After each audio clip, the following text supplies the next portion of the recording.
Përshëndetje, kjo është magazina informative 21 Live News. Fillojmë me një përmbledhje informacionesh. Drejtues të gjykatës speciale për krimet të supozuara të UÇK-s gjatë vizitës në Prishtinë kërkuan bashkëpunim me institucionet përkatëse të Kosovës. Ministria e Drejtësisë Durata Hoxha priti udhëhecën e zyrës administrative të dhomave të specializuara Fidelma Donlon e shoqëruar nga udhëheci për mbrojtje juridike David Hein. Sipas njoftimit, Donlon e informoi ministrën Hoxha për procesin e krijimit të zyrës administrative, funksionimit, gjetjes së mënyrave më të mira të bashkëpunimit me institucionet e Kosovës. Po ashtu Donlon shprehu nevojën për bashkërendim për çështjet administrative për të siguruar transparencë, drejtësi dhe paanshmëri gjatë procesit. Ministria Hoxha shprehu zotimin e Ministrisë së Drejtësisë për bashkëpunim për të siguruar që i tërë procesi të jetë transparent dhe i paanshëm, thuhet në njoftim. Prokuroria Speciale e Kosovës kërkoi nga Gjykata Themelore në Prishtinë vazhdimin e paraburgimit për aktivistët e vetvendosjes Adhe Arifin, Astrid Deharin dhe Egzon Halitin, si dhe vazhdimin e arrestit shtëpiak për Frashër Krasniqin, Petrita Demin dhe Adea Batusha. Të gjithë dyshohen për sulmin ndaj kuvendit të Kosovës. Avokati mbrojtës i Petrita Demit, Tom Gashi, tha se prokurori ka kërkuar vazhdimin e paraburgimit dhe arrestit shtëpiak për aktivistët e vetvendosjes për shkak se sipas tij hetimet ende nuk kanë përfunduar. Gjykata Themelore e Prishtinës këtyre aktivistëve më 30 gusht ju kishte shqiptuar masën e paraburgimit dhe arrestit shtëpiak. Kjo masë ligjore do të përfundojë nesër. Nesër në Pallatin e Drejtësisë do të mbahet seanca gjyqësore ndaj Azem Sylës për rastin Toka. Azem Syla është transferuar nga Qendra Klinike Universitare e Kosovës në burgun e sigurisë së lartë. Avokati Azem Sylës Tom Gashi njoftoi se para se të caktohet masa e paraburgimit më 23 shtator, Azem Syla ka pasur të caktuara kontrollime mjekësore ku ai ka qëndruar i shtrirë për disa ditë. Sipas tij, gjendja shëndetësore e Azem Sylës është stabile. Policia e Kosovës konfiskoi 35 kg drogë në Podujev. Ky aksion u realizua në një pikë kontrolli të automjeteve të vendosura nga policia. Vetura e dyshuar tentoi t'i shmangej kontrollit policor, por policia e ndaloi veturën në hyrje të Podujevës. Me këtë rast u arrestua një i dyshuar dhe ju caktua masa 48 orë ndalim.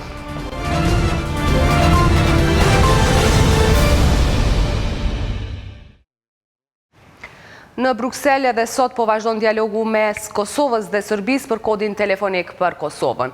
Partitë opozitare shprehen kundër aplikimit për kodin telefonik përmes Serbisë, pasi që sipas tyre me këtë marrëveshje Serbia mbetet pronare e kodit telefonik të Kosovës. Mirë po, Ministria për Dialog Edita Tahiri hedh poshtë supozimet e opozitës. Dërisa në Bruksel po vazhdojnë bisedimet për kodin e ri telefonik të Kosovës, opozita nuk pret lajme pozitive për fushën e telekomunikacionit në Kosovë. Si që dini, ne kemi kundërshtuar qysh para një viti kur është paralajmëruar një marrëveshje e tillë. Këtë marrëveshje për kodin telefonik, për asnjë arsye nuk është e pranueshme që kjo marrëveshje të jetë arsyeja pse Kosova të fitojë kodin telefonik.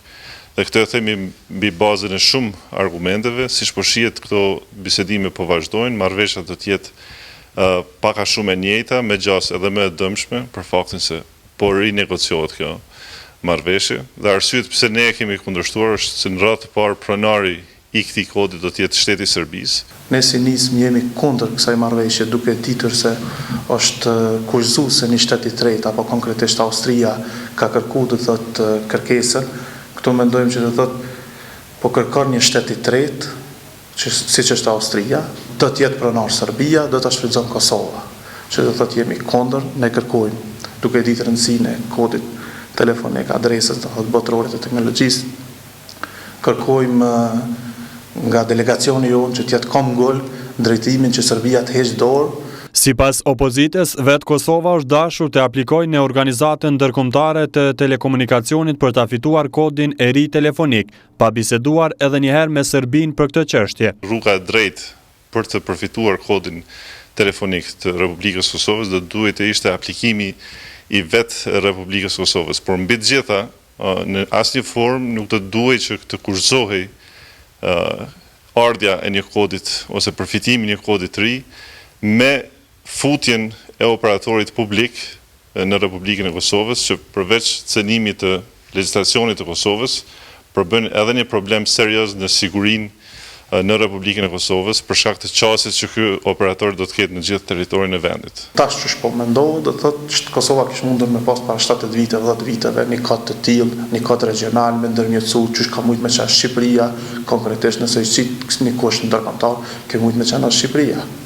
Ministrja për dialog Edita Tahiri thotë se Kosova do të ketë kodin e saj në shtator dhe vetëm Shqipëria mund të aplikojë në emër të palës kosovare me këtë kod. Ajo i ka hedhur poshtë deklaratat e shefit të zyres për Kosovën në qeverinë e Serbisë, Marko Gjurić, se Kosova do ta marrë kodin për përdorim në kuadër të zonës territoriale të Serbisë. Tahiri theksoi se Kosova asnjëherë nuk do të pranojë që Serbia të aplikojë për kodin telefonik të Kosovës. Lidhemi tani drejt për drejt nga qendra me kolegu Burim Zariqi, i cili për çështjen e kodit telefonik të Kosovës do të zhvillojë një bisedë të shkurtër me profesorin universitar Agron Dida. Burim, fjala për ju.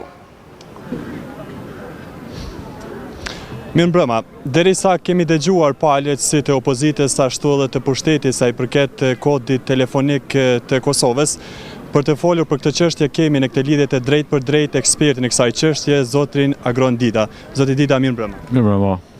Atëherë, kjo marrëveshje është arritur faktikisht në vitin 2015, por që nga ajo kohë pala serbe nuk e ka zbatuar këtë marrëveshje. Pse ka ndodhur kjo sipas jush? Po pala serbe vazhdimisht kushtozon çështjen e telefonisë, kodit telefonik me disa interesa tjera. Por ato interesa janë vërtet interesa që nuk janë reale. Në të gjithë po shohim që ata përpiqen me justifiku këto interesa kinse luftojnë për të drejtat edhe për pozitën e statusin e qytetarëve të vetë serb në Kosovë, duke harruar faktin elementar se ata nuk janë mas qytetarë të Serbisë, po janë qytetarë Kosovës. Ata e kanë edhe në kushtetut këtë fakt, do më thënë që Kosova qenë ka pjesë e Serbisë e tjera. Do më thënë, kjo politikë e tyre është një politikë anakronike, me që nuk duhet merremi shumë, është e kohës mes dy luftave botnore, do më thonë qaja kohë ka qenë me asi preokupime, asi mendësi, por na duhet i qasëvi me mendësi të hapur, me mendësi të Evropës, të Amerikës, të qytetërimeve të cilat janë e prinë këtë botë. Zoti Dida, kemi palën e opozitës e cila kundërshton këtë marrëveshje pasi si thonë ata pronar të këtij kodi është Serbia, por që hedhet poshtë nga pala e qeverisë në pra pushtetit që thonë që me këtë kod të ri telefonik po dëshmohet sovraniteti i Kosovës sa i përket anës teknologjike. Cila në vërtet është pronare këtij kodi të ri telefonik? Shqoni, këtu është betejë për të pasur një status më të avancuar në kuadër të institucioneve evropiane, gjithë botnore, të ITU-s konkretisht. ITU është International Telecommunication Union. Pra, kur jemi antar aty, atëherë do të jemi shumë më prezent në përfitime të caktuara në lamin e komunikimeve. Për shembull, sot në Evropë është aktuale që të bëhet rjeti wireless të përhapet falas për krejt Evropën, për shtetet e Bashkisë Evropiane. Pra na do të përpiqemi se të hyjmë në atë sferë, mos të merremi fort me këto kujt i takon kodi ose çfarë është. Çdo avancim përpara nuk cenon kurfar sovraniteti, përkundrazi e forcon sovranitetin tonë. Por kemi disa operatorë këtu brenda në Kosovë të cilat operojnë tash e sa vite, është thënë që po humb Kosova mjaft me këto operatorë dhe tashme me kodin e ri po thuhet që do të ruhet buxheti i Kosovës. Faktikisht sa do të ndihmoj buxhetin e Kosovës nëse jepet kodi i ri telefonik i Kosovës? Shishoni, nëse do të jemi antar të ITU-s, atë do të kemi edhe një mbështetje nga Evropa, gjithsesi nga institucioni botnor ITU-s, që të rregullojmë aspektin e operatorëve ilegal në mënyrë definitive, do më thonë të mos ketë ma operacione ilegale. Kjo nuk është punë e lehtë, është shumë e ndërlidhur me politikë, nuk është vetëm teknike, prandaj unë mendoj se ne duhet hecim përpara në këtë drejtim, nuk ka asgjë keq këtu, do më thonë operatorët është problem që ne nuk kemi ende institucionet të cilat kanë fuqi të veprimit që mund të veprojnë në pjesën e veriut, për shembull, të pengojnë operacionet ilegale, por me kohë besoj që kjo do të zhduket. Humbjet, natyrisht, humbje ka pasur Kosova për jo vetëm në këtë lami, do më thënë kemi pasur lami tjera. Këtu humbjet në këtë lami janë vërtet shumë të mëdha prej vitit, prej natën antës së kënej. Është ngritur shqetësim edhe sa i përket çështjes sigurisë, pasi po thuhet që është pala e tretë, po Austria e cila do të jepë kodin e ri telefonik për Kosovën. Pra është thënë që përgjimet mund të ndodhen që të bëhen atje dhe sa kjo e cenon sigurinë e qytetarëve të Kosovës, themi kështu. Shqiptari, ne duhet të forcojmë përsëri institucionet tona legislative, institucionet e ligjit edhe veprimin e ligjit këtu edhe nuk ka asnjë problem. Sa i përket cenimit të sigurisë, ajo është një çështje botnore, domethënë, më kujtohet para gati një vit kur vetë kancelarja Merkel ishte përgjume nga institucionet amerikane, domethënë edhe pra ata të cilët janë operatorë fuqishëm botnor, ata ne nuk mundemi të ndikojmë në atë aspekt. E shtrojmë pyetjen pak më ndryshe. Nëse prokuroria jep urdhër që të përgjohet një person i caktuar, tash duhet i drejtohet me kërkesë Austrisë apo institucioneve të Kosovës që të hapet një përgjigje i mundshëm? Jo, me sa e kam pa unë në këtë marrëveshjen e 2015-s, çdo operacion, çdo veprimtari, çdo operacion në këtë sferë duhet të bëhet në pajtim me ligjet e Kosovës. Edhe ajo shkruar në këtë dokument, kështu që atë e kanë pranuar edhe vetë, domethënë e kanë bile mbështesin e Evropa, kështu që nuk ka asnjë mundësi të ndodhë kështu. Cili është komenti juaj që për çdo gjë që të bisedohet me Serbinë, a ka mundur që Kosova vetë të aplikojë për kodin e ri telefonik? Shqiptari, këtu është përsëri një lloj invollimi i fuqishëm i politikës në këtë mesele. Se përndryshe kjo punë ishte bërë shumë e thjeshtë, po mos kishte probleme politike në mes Serbisë dhe Kosovës. Pikërisht për shkak të pengesave që jep Serbia, duke kushtuar për shembull formimin e asociacionit komunave serbe, edhe kushtime tjera, të cilat nuk janë në këtë dokumentin e 2015 që ka qenë publik, po janë marrëveshje të mëhershme, ata thirren në ato marrëveshje. Kështu që përndryshe procedurat janë shumë të thjeshta për aplikim në Sipas jush i bie që ky kod i ri telefonik nuk paraqet rrezikim sa i përket sigurisë qytetarëve të Kosovës dhe duhet arrihet. Shqiptoni, vetë telefonia si telefoni, po bjen domethënë teknologjia të cilën ne e përdorim, që GSM teknologjia e komunikimit telefonike, është duke atrofuar konceptet e reja, teknologjitë e reja janë duke dominuar. Edhe ne së shpejti, unë po them në disa vjet na gati nuk do të përdorim fare telefonin mobile tash, sikurse që tash ma vetëm veç kemi hek dorë nga telefonia fikse. Shumë rrallë sot njerëzit flasin me telefonin fikse, apo? Kështu që Zoti Deda, ju faleminderit shumë për kohën. Mendoj që është. Leonora, kjo ishte paraqitja nga sheshi Zahir Paraziti sa i përket bisedimeve Kosovë-Serbi për kodin e ri telefonik. Faleminderit Bure.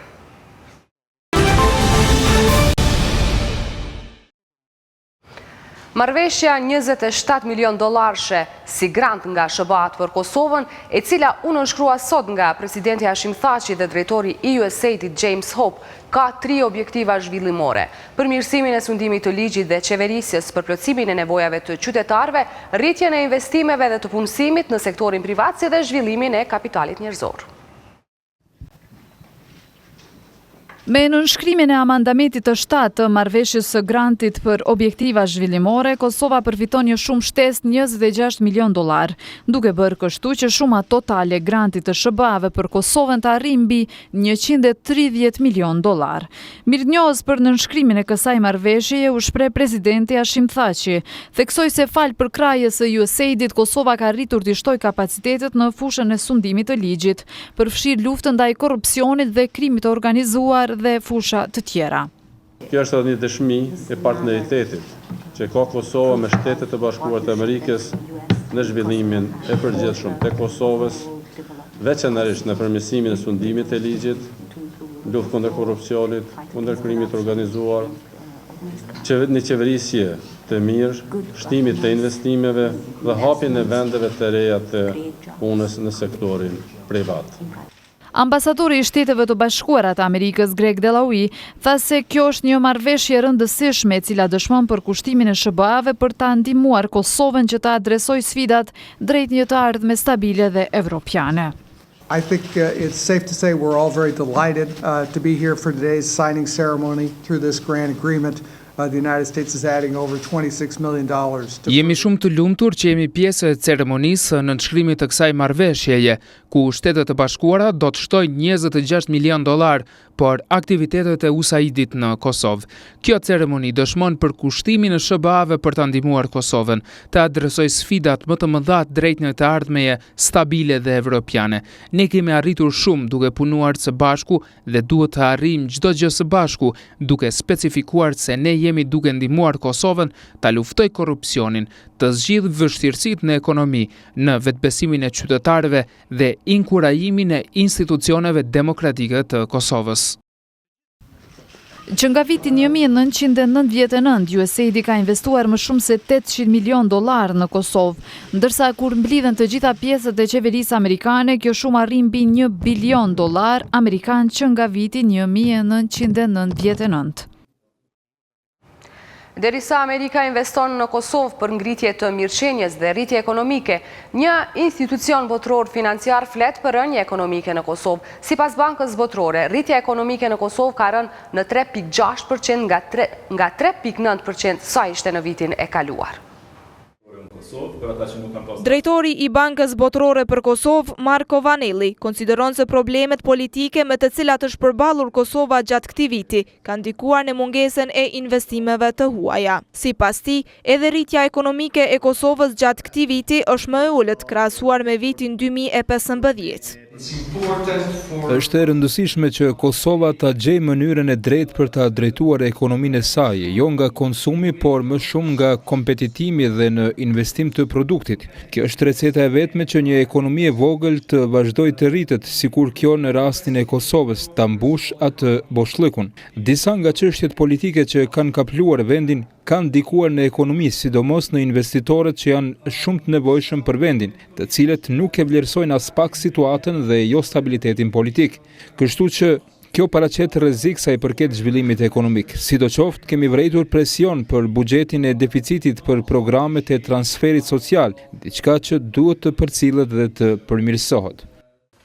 Edhe ekonomisti I Bankës Botërore Agim Demukaj vuri në pas se investimet e reja janë zvogluar për rreth 40%. Konsumi si vjet do jetë shtytësi kryesor I rritjes ekonomike, investimet gjithashtu do të rrisin ekonominë, mirë po jo sa vitin e kaluar.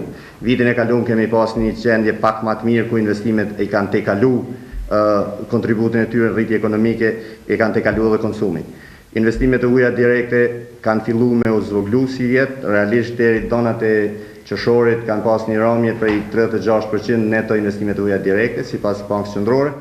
Banka Botërore vlerëson se papunësia është problemi kryesor me të cilin ballafaqohet Kosova. Ekonomia e Kosovës ka vazhduar me u rrit në vitin 2015 dhe në vitin 2016, do të thotë me një rritje solide. Sikurse edhe vendet fqinje ju pa prezantimin e mëhershëm, krejt rajoni është përmirësuar këtë vit. Mirë po, për dallim prej disa vendeve në rajon që rritja ekonomike është shpejtuar vitin 2016, ne në Kosovë presim që do ketë një rritje pak më të ulët se sa vitin e kaluar, për shkak se vitin e kaluar në fund vitit ka dalë një rezultat prej një rritje 3.9%, ndërsa si vjet presim diku rreth 3.6%. Banka Botërore rekomandon që qeveria duhet të vazhdojë me reforma të cilat e përmirësojnë ambientin e biznesit si në arsim, shëndetësi e në fusha të tjera.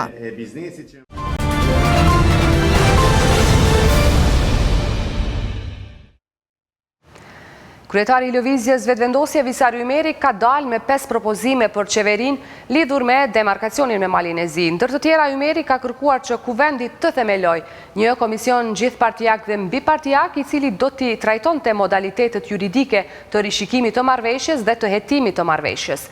Të ndjekim një deklaratë të kryetarit të Vetëvendosjes Visariu Imeri. Në ne, marrëveshja për demarkacion e kufit me Malin e Zi duhet të shqyrtohet në themel, në mënyrë që ajo të jetë në përputhje me rregullat e së drejtës ndërkombëtare publike dhe me parimin e integritetit territorial të Republikës së Kosovës. Në 2, Kuvendi I Republikës së Kosovës duhet ta themelojë një komision gjithpartijak e mbipartijak I cili do t'i trajtojë modalitetet juridike të një rishikimi të tillë të marrëveshjes. Në 3, Kryeministri I Republikës së Kosovës përmes një letre zyrtare Duhet të kërkojnë nga homologu i tij Malazias që të rinegociohet shënjimi i kufirit me Malin e Zi, në dritën e fakteve dhe të dhënave të reja. Njëkohësisht të shpreh zotimin institucional e politik të Republikës së Kosovës për marrëdhënie të mira mes dy vendeve.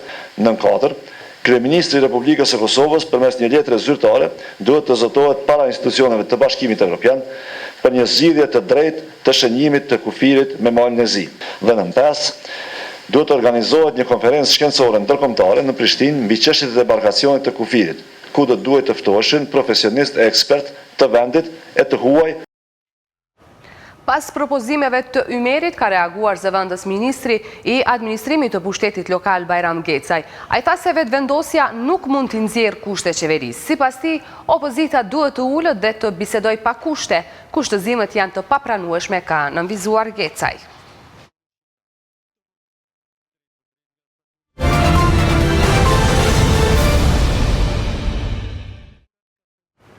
Komandanti i ushtrisë së Shteteve të Bashkuara të Amerikës për Evropë, Ben Hodges, tha se FSK është e gatshme për ushtri dhe se për këtë nevojitet vetëm mbështetja e parlamentit. Gjatë vizitës që i bëri FSK-s, komandanti Hodges u shpreh shumë i kënaqur me zhvillimin e forcës së sigurisë së Kosovës. Komandanti i ushtrisë së Shteteve të Bashkuara të Amerikës për Evropë, Ben Hodges, i lëm përshtypje të mira pjesëtarët e FSK-s. Gjatë vizitës në kazermën Adem Jashari, generali amerikan tha se talenti që ka parë te pjesëtarët e FSK-s e ka bërë optimist për Kosovën. Look behind me. This is the future of Kosovo right here. Shikoni mbrapa me, kjo është e ardhmja e Kosovës. Do thot këta janë djemtë dhe vajzat të cilët kanë pasur zgjidhje të ndryshme në jetë, mirë po kanë vendosur që të i shërbejnë vendit dhe të jenë pjesëtar të forcës së sigurisë së Kosovës. Kur i kam takuar këta individ të shkëlqyeshëm, është ngritur optimizmi për të ardhmen e Kosovës. Talenti i tyre do të jetë në shërbim të vendit dhe kështu FSK-ja do të zhvillojë edhe Kosovën. I pyetur se a është e gatshme FSK të transformohet në forcat e armatosura të Kosovës, generali Hodges tha se prej asaj që ka parë është më se e rëndësishme që pjesa politike dhe parlamenti ta mbështesin vendimin për transformimin e FSK-s. What I have seen Ajo çfarë unë kam parë tek pjesëtarët ushtarak dhe të udhëheqësit e FSK-s ka qenë vërtet mbretëslënëse. Dje në ushtrimin e përbashkët që kemi pasur në Shqipëri kam parë ushtarak të cilët kanë qenë në formë shumë të mirë, të talentuar dhe të gatshëm që të kontribuojnë. Di që ju tani keni bërë operacionet e kërkim shpëtimit në Shqipëri, që do të thotë se ju keni bërë dhe keni marrë pjesë në misione jashtë vendit. Mendoj që është jashtëzakonisht e rëndësishme që këtë vendim për transformim ta mbështesë edhe parlamenti, pjesa politike. Komandanti i FSK-s Rahman Rama ndërkaq tha se generali Hodges vuri në dukje mbështetjen e ushtrisë amerikane për Evropën. Unë me generalin Hodges kemi qenë edhe një ushtrim të përbashkët regional dhe sot unë njoftova për proceset se ku jemi, punën që jemi duke bërë si forcë e sigurisë dhe normalisht që diskutuam edhe për në tardhmen. E rikonfirmuam ose generali Hodges e rikonfirmoi mbështetjen që e kemi prej ushtrisë amerikane, ushtrinë amerikane për Evropë. Komandanti i ushtrisë amerikane për Evropë, general-lejtnant Ben Hodges, zhvilloi një bashkëbisedim me kadetët e qendrës për studime universitare të FSK-s. Ben Hodges gjatë ditës vizitoi dhe regjimentin e mbrojtjes civile të FSK-s. Në administratën pensionale të Kosovës, afër ndërtesës së re të qeverisë, është gjetur sot një granatdore. Pas raportimit, policia intervenoi menjëherë në neutralizimin e saj. Pikërisht këtu rreth orës 11 ndërtesa e Shrilindjes në Prishtinë, punëtorët e zyrave të administratës pensionale të Kosovës vërejtën një mjet shpërthyes. Mjeti i dyshuar shpërthyes u gjet në një tualet. Policia e Kosovës dhe njësitë e Institutit Policor të Qenve rrethuan zyren e administratës pensionale të Kosovës dhe i bën një kontroll ndërtesës dhe më pas se hoqën mjetin e dyshimt. Kemi marrë pa informatën që është një granatdore. Me njësitë të policisë kanë intervenuar dhe kanë marrë të gjitha masat e nevojshme të sigurisë me qëllim që të fillohet me procedimin e rastit. Janë ftuar të gjitha njësitet përkatëse të cilat kanë dalë në vend ngjarjes dhe janë të marrë me rast. Se tek zyrët e administratës pensionale të Kosovës ka pasur mjet shpërthyes, tregon edhe një qytetar. Bashku erdhëm këto pas dite, kanë që rasti në konde policëve, dhe tash po presim derisa lirohet. Policia pret që hetimet e mëtejshme të ndryqojnë motivet dhe rrethanat e vënies së mjetit të dyshuar shpërthyes. Është faza fillestare e hetimeve. Inicohet rasti dhe për çdo informat tjetër me siguri do të informoni paraprakisht. Policia mori në pyetje një dëshmitar të kësaj ngjarjeje. Zyra administratës pensionale të Kosovës ndodhet në oborrin e ish pallatit të Shtypit, që shfrytëzohet nga qeveria e Kosovës për ministri të ndryshme.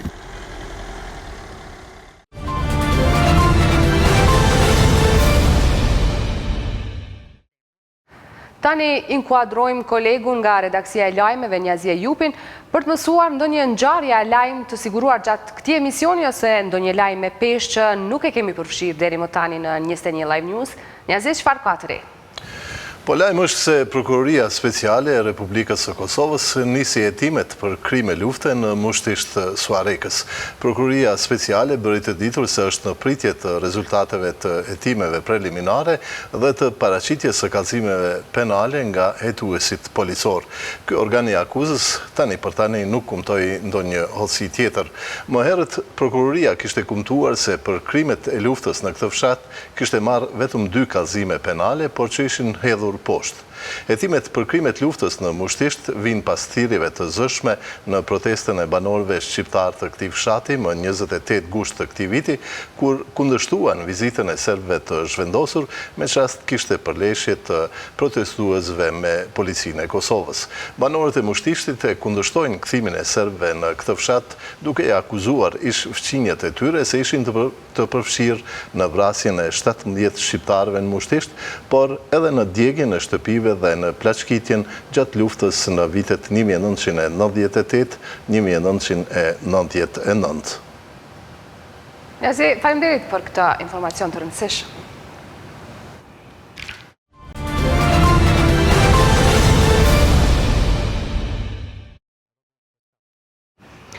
Disa banorë të banesës kolektive në Dardani ju drejtuan sot gjykatës themelore të Prishtinës, nga e cila kërkuan që të mundësohet qëndrimi në banesën kolektive të paktën edhe për një vit derisa të gjejnë një zgjidhje për banim, por gjykata themelore e Prishtinës thekson se vendimi për dëbim duhet zbatuar.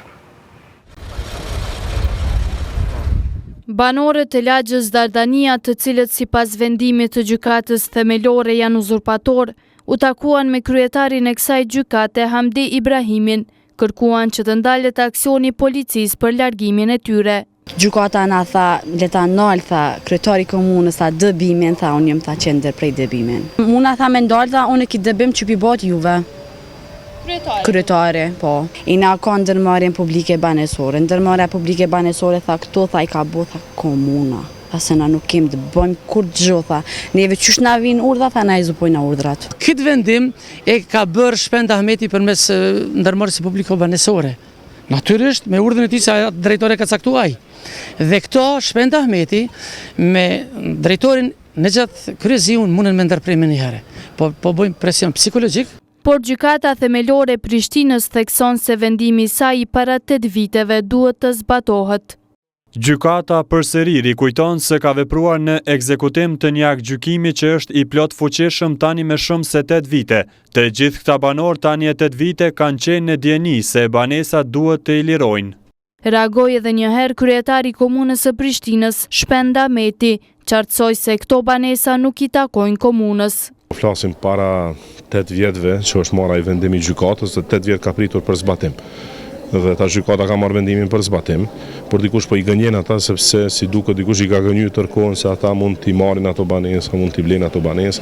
Unë kam thënë që ato banesa nuk janë të komunës dhe kanë qenë projekte në gjys të cilat janë ndërtuar për tjetër kanë, edhe ndërmarrja publike banesore e ka për detyrë të përfundojë projektin dhe ta dorëzojë atë. Vendimet e gjykatave të zbatohen, prandaj ne si komunë nuk kemi pas ndonjë rol as si pal paditëse, as si urdhërdhënës, sepse na nuk mundëm ju dhënë urdhna gjykatës.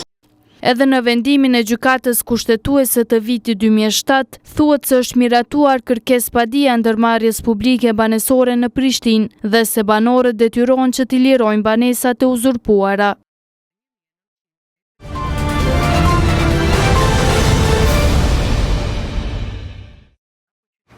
Alianca Kosovare e Bizneseve sot ka shfaq shqetësimin lidhur me çmimet progresive të energjisë elektrike për bizneset dhe konsumatorët. U theksua se këto çmime ndikojnë në standardin e qytetarëve, afarizmin e bizneseve, duke i bërë ato jo konkurrente me prodhuesit e huaj. Muharrem Osmani është prodhues i detergjentit dhe i masave plastike. Për shkak të ndërprerjes së shpeshtë të energjisë elektrike, kompania e tij Agrokomerc nga Mitrovica vitin e kaluar kishte pësuar humbje të mëdha financiare. Në muajin e 12 vitit 15, saktësisht me 6-12 vitit 2015, kom pas me mijëra euro prishje si shkaktar për shkak të energjisë elektrike. Ata e ndalin energjinë elektrike pa paralajmërime, pa kurfar lajmërimi që do të ketë riparime apo disa gjana prej tyne. Rishikimi i çmimeve progresive të energjisë elektrike për bizneset dhe konsumatorët është i domosdoshëm, ka vlerësuar Suad Berisha, nënkryetari i Aleancës Kosovare të Bizneseve.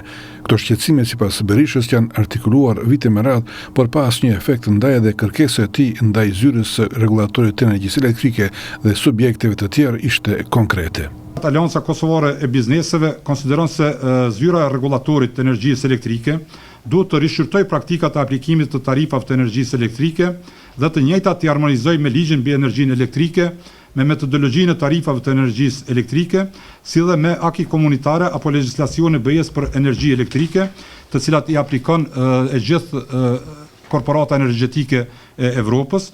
Gjithashtu tarifat e energjisë elektrike duhet të harmonizohen edhe me logjikën ekonomike dhe praktikat e ekonomisë së tregut të lirë. Një nga kërkesat konkrete ishte edhe rishikimi i tarifave verdimër që kanë ndikime edhe në çmimin e produkteve vendore dhe që zvoglon edhe konkurrencshmërinë e tyre në treg. Një gjë e tillë drejt për drejt ndikon edhe në çmimet e produkteve finale, në koston finale të produkteve të vendore. Kështu që duke i bërë prodhuesit e Kosovës të mos jenë konkurrent me prodhuesit e rajonit. Prandaj zyra e rregullatorit të energjisë edhe një herë duhet të rishikojë strukturën tarifore në mënyrë që tarifat e biznesit të jenë uniforme gjatë gjithë vitit. Po flasim për tarifat që janë ndamas dimrore dhe verore. Me këtë rast u përmend edhe nevoja e eliminimit të maksigrafove që pa nevojë ngarkojnë bizneset e nga ana tjetër nuk kanë ndikim në cilësinë e energjisë elektrike. Vërejtja për ndikimin e këtyre tarifave, sidomos tek amisnit, erdhi edhe nga organizata jo qeveritare Konsumatori. Së këndemi, u tha se AKB ka parashtruar kërkesë Këshillit Kombëtar për Zhvillim Ekonomik që të shqyrtojë impaktin e tarifave progresive të energjisë elektrike ndaj bizneseve dhe amisnive.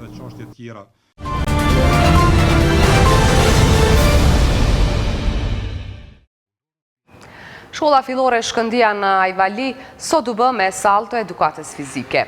Në përurim mori pjesë kryetari i Prishtinës Shpend Ahmeti. Kostoja e ndërtimit të kësaj salle komunës i ka kushtuar mbi 190.000 euro. Të gjithë nxënësit e shkollës fillore Shkëndia në Ajvali të Prishtinës nga sot, aktivitetet e tyre sportive do të zhvillojnë në sallën e re të edukatës fizike.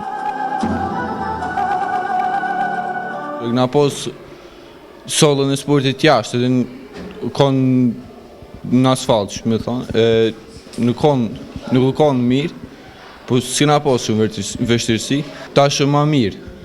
Kena sallën e sportit mrena, edhe për dimrit, edhe i kena në regull. Nuk kemi pas shumë vështirësi, se për shkak që arsimtari është mundu që në kushtet tona, sa du pak do me thënë të na mësoj lojra, mirë për tani që salla është reguluar, është më lehtë e më mirë për neve, sepse ndjemi do me thënë më të kualifikuar për lojra të cilat do të zhvillohen. Dhe ma herët e kena pas këmë ështru, se kena pas edhe fushën sportive jashtë, tash është ma lehtë, do me thënë. Kryetari i komunës së Prishtinës Shpend Ahmeti theksoi se një sallë e tillë ka qenë shumë e nevojshme për nxënësit e kësaj shkolle.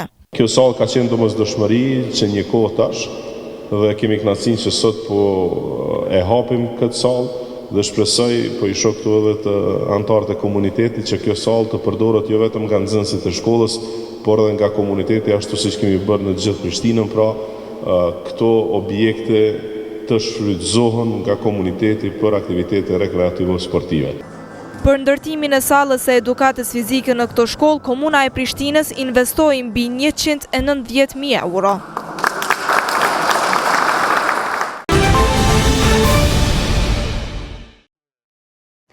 3 arinj u sollën nga Shqipëria në Kosovë. Ata u vendosën në pyllin e arinjve afër liçenit të Badovcit. Kjo është Gjina, njëri nga 3 arinjët të cilët u sollën nga Shqipëria. Ajo, edhe pse është e vendosur në një hapësirë shumë të madhe se ka fazin në të cilin kishte jetuar për vite të tëra, edhe sot bën lëvizje të cilat ishin mësuar nga të ashtu quajturit pronar të saj. Lëvizjet e saj të shpeshta, ulurimat që lëshon në ndërkohë, janë mënyra e saj për të treguar se sa e friksuar dhe stresuar është. Përderisa Gjina dhe Tomi kanë marrë guximin të ballafaqohen me realitetin e ri, është Pashuk, ai i cili ende nuk ka marrë guximin që të dalë nga strofulla. Sipas përgjegjëses për marketing dhe komunikim në pyllin e arinjve, Jeta Lepaja, do të duhet kohë që këta 3 arinj të ambientohen, kjo për shkak të jetës së vështirë që kanë pasur në të kaluarën. Secili ari është ndryshe dhe reagon ndryshe për shkak se dhe përvojën e kanë pas kanë dallu përvoja prej ariut te ariu tjetër, për shembull Pashuku, ariu i cili ka pasur zinxhirin shumë afër qafës dhe i cili zinxhir ka hyrë vetëse në mes të ariut, për momentin ai është më i shqetësuar se sa 2 ari tjerë, se sa Pashuku, se sa Tomi edhe se sa Gjina. Në këtë mënyrë vrej me njëherë një dallim apo një veçim të ariu në ari.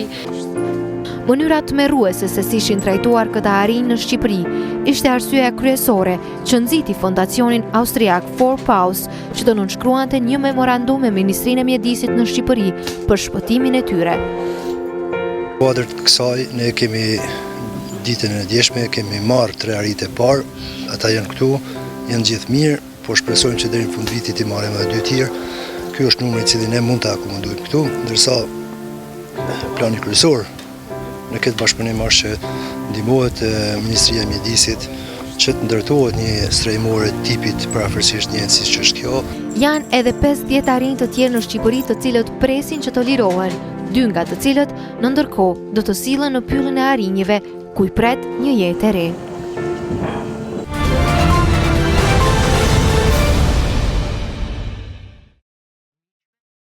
Galeria Kombëtare e Kosovës në shenjë kujtimi dhe respekti për akademik Gjelosh Gjokaj hapi ekspozit homazh me veprat e tij. Ndjekim kronikën.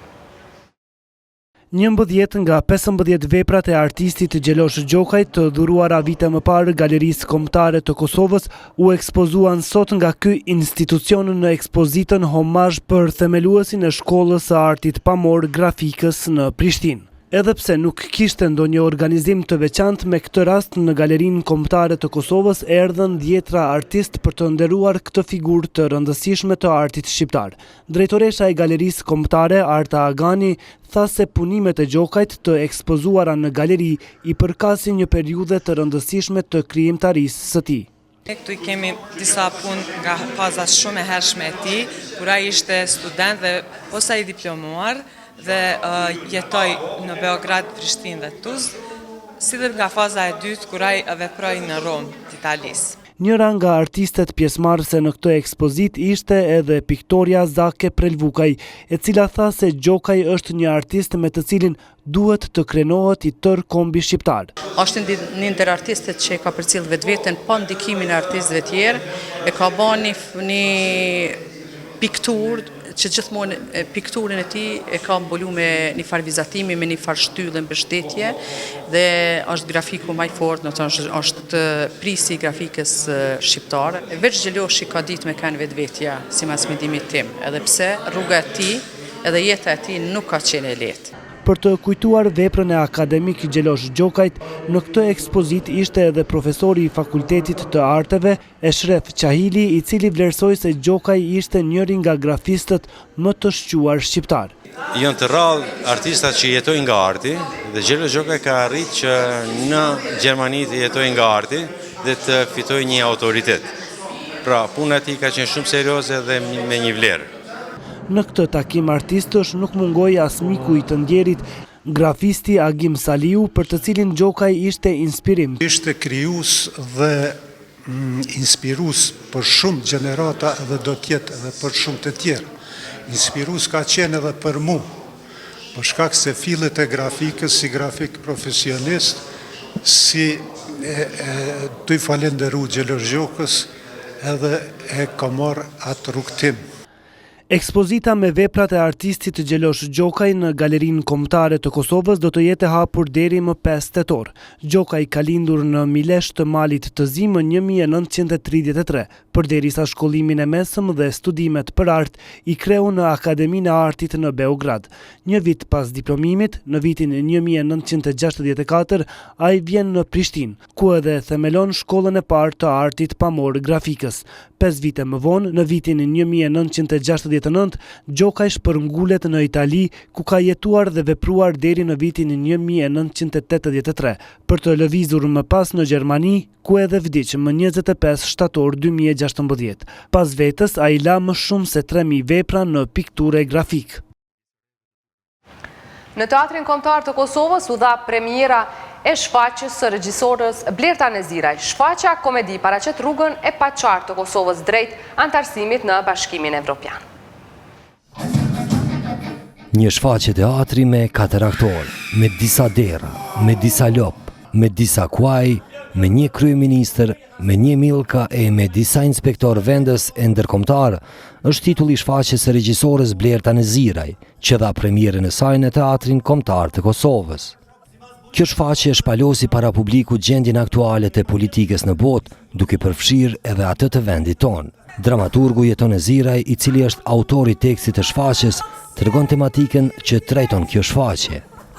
Bëhet fjalë për një komedi politike, e cila flet për relacionin e Kosovës me EU dhe vice versa. Pra, trajtohet një lloj panorame kështu premje, me thonë, e realitetit aktual evropian, po veçanërisht këtij në Kosovë. Natyrisht ngjarjet janë të pame prej një perspektive ma komike. Përshtypja ime ke që publiku e priti mirë, megjithatë fjalën e fundit e thënë vetë publiku. Ka qenë një punë e gjatë, ashtu punu 2 muaj në mënyrë intensive. Përveç titullit të veçanta tjetër në këtë shfaqje ishte interpretimi i disa roleve njëkohësisht nga aktorët e shfaqjes Ardian Morina, Shengül Ismaili, Ernest Malazogu dhe Shpëtim Selmani. Aktori Shpëtim Selmani tha se po ndihet mjaft mirë pasi që shfaqja arriti të komunikojë me publikun e pranishëm. Po ndihem jashtëzakonisht mirë se përkundër faktit që kam besuar se s'kam me pas ose kam shpreh dyshime se kam me pas një vallë komunikimi jo shumë të lehtë të kuptueshëm me publikun, mendoj që komunikimi ka qenë nivel edhe kemi mri me komuniku. Edhe kur shfaqja komunikon me publikun është jashtëzakonisht diçka që duhet më vlerësu. Shfaqja, një shfaqje teatri me 4 aktorë, me disa dera, me disa lop, me disa kuaj, me një kryeministër, me një milka e me disa inspektor vendes e ndërkombëtar, do të shfaqet sonte edhe në Teatrin Eksperimental në Tiranë.